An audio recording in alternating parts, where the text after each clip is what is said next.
I used to be a full-blown racist, thanks to my upbringing, but now that I've turned my life around and want to reconnect with my sister, she's demanding I go to therapy before I can even meet her kids. My older sister and I were raised by an extremely racist and violent single father in a very small, lily-white town after our mom died. I could name a plethora of crazy, untrue things I was taught by him, but that isn't really necessary for this story. Long story short, from a young age I inherited all of my dad's bad attributes, but my sister was always a sensitive, kind kid. Whereas I was constantly fighting and angry, she was into animals and very interested in stories, folklore, places, and people. Everyone said she got it from our mom. Though she was really my dad's pride and joy, her interest in people and things outside of our tiny world of drunken fighting, small town drama, and hatred was the beginning of her conflict with our dad. By the time my sister won a scholarship to college, she was constantly at odds with my dad. She couldn't wait to leave home. She did well in school, studied abroad, made new friends with people we grew up hating. She became different. Before college, she was the typical girl next door, popular with the guys for her looks and beloved by mostly everyone in our town for her kind demeanor. Typical small town, nice girl.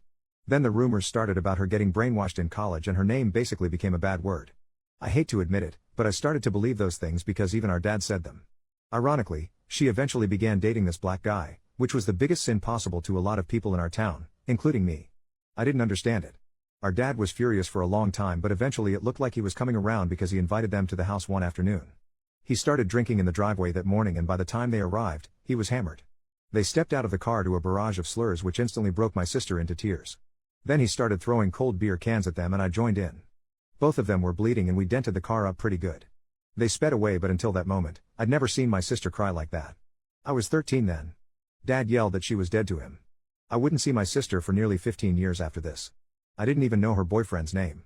Our dad passed a few years ago, and the staggering lack of people who came to his funeral was a big wake-up call to me about the need to have loving people in your life.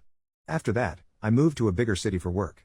I gradually made friends and began having experiences I would have never had in my old town. I'm now very different from the rage-filled kid I used to be. Truth is, before Dad died, we started to clash. I drank and partied, so hard that I went to jail a few times. Partying was my escape. I partied a while after I moved, but the sheer gift of time and living life led me to eventually realize many of the things I was taught was wrong, and if I didn't change I was going to end up in jail or worse. I just started feeling like there had to be more to life than being mad at the world and drunk all the time. I joined a few volunteer groups, and the people I met helped me get sober and really made a big impact on changing my trajectory. My views on race changed dramatically, and I've managed to build a solid, but diverse group of friends. Despite that, the weight of having no family also set in.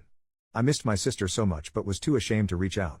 I found her on Facebook and watched her life from afar. She actually married that guy we threw beer at, and they have 3 kids and live a few states away. They seemed really happy in their pictures. I eventually reached out and we developed communication online.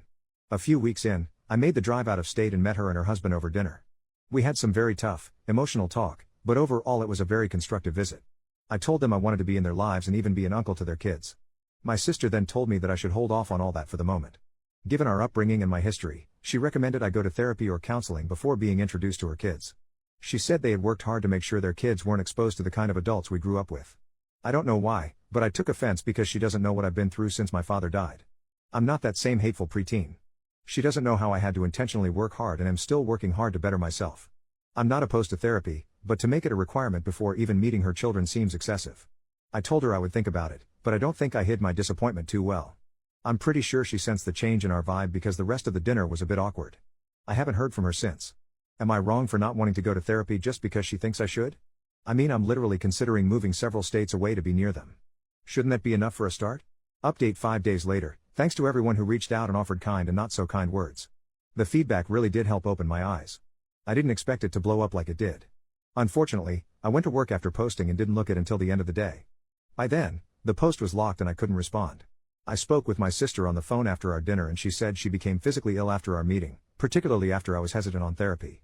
Further, she doesn't trust me. I know I blew my chance. Her tone was different. I could tell she had a lot of simmering anger in her voice as she spoke. She talked about a few really tough personal things I didn't know she went through with our dad and how she